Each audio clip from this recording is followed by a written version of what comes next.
What is going on with creepy teachers leveraging their power over their students and nobody taking this epidemic seriously? It's absolutely absurd.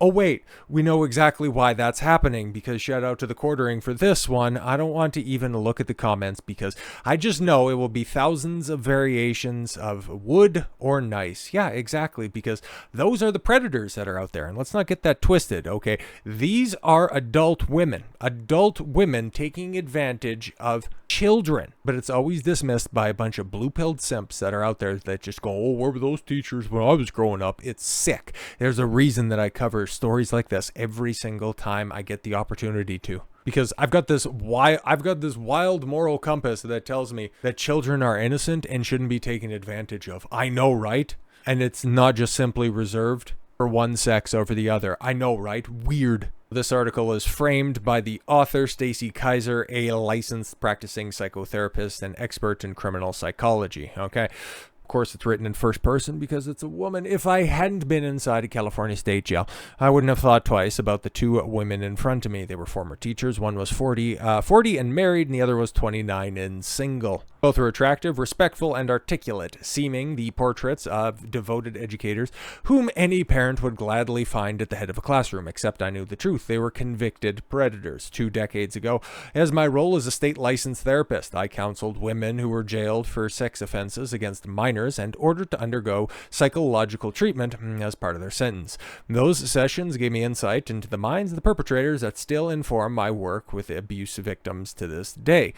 And now, as a new investigation has revealed, at least 25 female teachers across 16 states, I think I've done as many videos on the topic, have been arrested for crimes in the last year. I think back to those sessions, but there you go. They just run the gamut, but a lot of blondes. A lot of blondes in those pictures, okay? Disproportionate amount, okay? Despite making up only 40% of the teaching population. All right. Typical physical profile of a female predator is a Caucasian woman in her 30s, according to new research. Yeah, in on and around, because I seem to recall, well, in a lot of the instances, okay, these chicks are on the low end, 28, and then, yeah, of course, get up into their 30s, 35s, 40s, you know, but very few older than that. And mostly because they come out of university, you know, not too many younger than that. A couple of teachers' aides, but a lot of them are, yeah, right in that sweet spot. In March, a married New Jersey woman, Jessica Sawicki, I think I talked about her, 37, was arrested after cops reportedly found her half naked in the backseat of a teenager's car, parked in a secluded wildlife center. I don't remember that story, but mother of two allegedly admitted to police that she and the student had, you know, a couple of special editions of Monday Night Raw at least 5 times. Also last month, Tennessee 4th grade teacher Alyssa McCommon, 38, pleaded not guilty to 23 charges. Police initially charged her with, doing things with a 12-year-old boy. Authorities now believe there may be up to 21 additional victims. Why even bother with cot space? Oh, because she looks something close to that. The public is often shocked by the non-threatening appearance of these women. Yeah, exactly. It's never about degrading them as the criminals that they are. It's just more or less, oh, how could they have gone so far astray? How did they not know that their actions would be? Just the amount of simping for women, even when they do some unspeakable horror, is ridiculous. But presenting to the world as ordinary or even an exemplary example of an adult role model is a tactic offenders use to integrate themselves in a community and fool their victims into a false sense of safety. In 2023, Tracy Vanderhulst, 38, a math teacher at Ucapia High School in California, was arrested and charged with, you know, the same things that you would normally be charged with if you were inappropriate with a 16-year-old.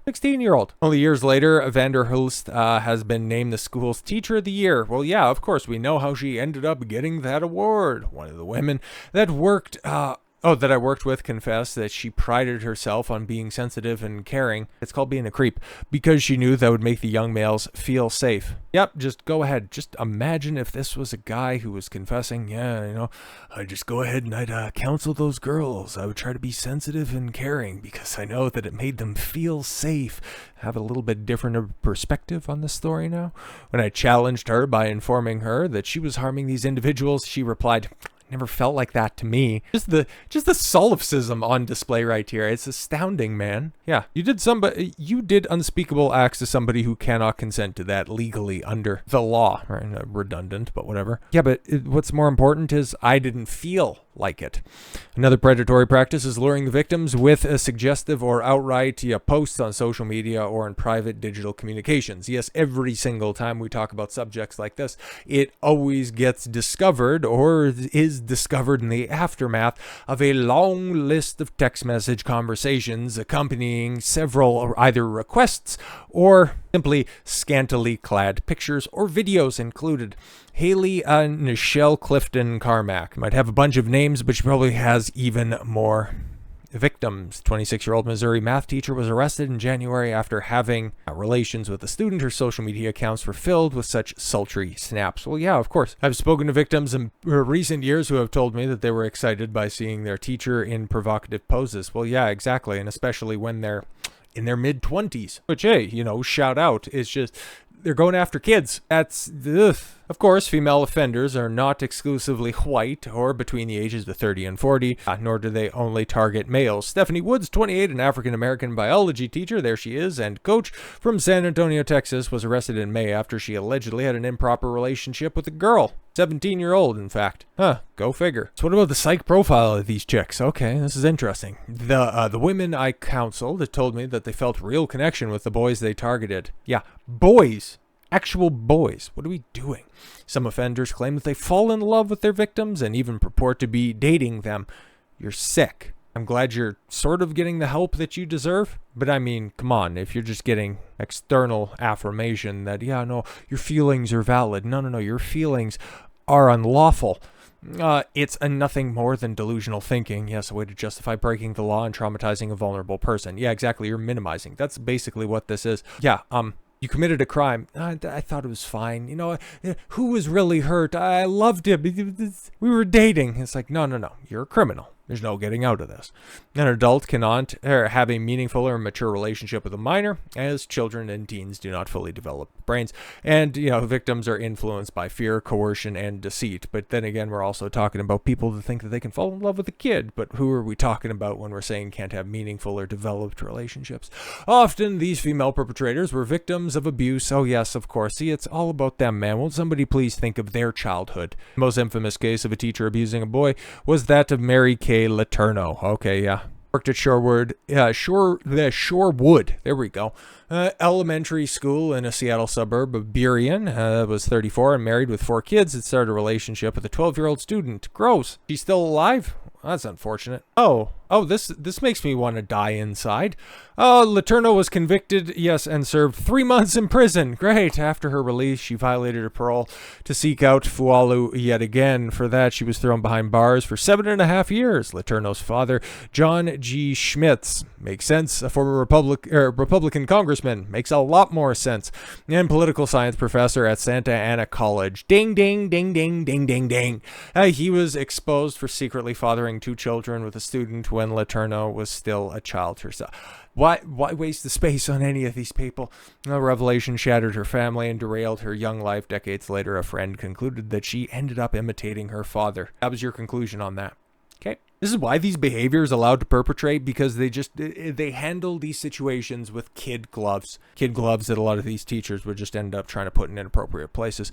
The 2 women counseled were utterly remorseless over their actions. Their only regret was not being able to continue their relationships. Yeah, because it felt good at the time, and if it works for me, then guess what? Who am I really hurting? 40-year-old teacher, shied married woman with children, complained that her husband worked a lot and traveled often. There you go. It's never good enough.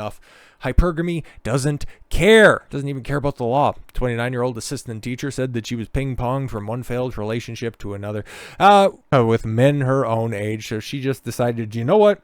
It's time to start trolling the preschool parking lots.